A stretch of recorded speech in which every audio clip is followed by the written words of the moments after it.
Alam nyo ba na ang gulay ay may magandang benepisyo sa ating katawan? Marami sa atin na ayaw sa gulay, pero kailangan natin itong kainin dahil sa mga bitaminang taglay nito. Halika sa ating kapaligiran na puno ng buhay. Nariyan ng mga gulay na may iba't ibang kulay.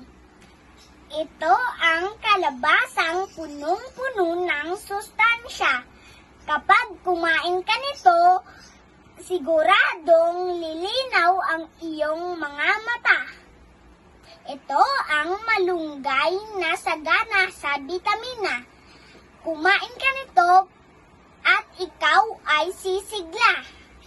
Isa pa itong karot na kulay kahel.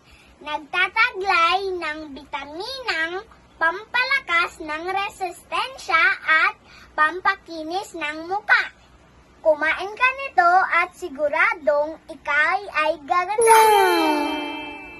Kaya mga bata, kumain po tayo ng gulay araw-araw. Dahil ito po ay pampalusog, pampaganda, at masustansya. May kasabihan na kumain ka ng gulay para humaba ang iyong buhay.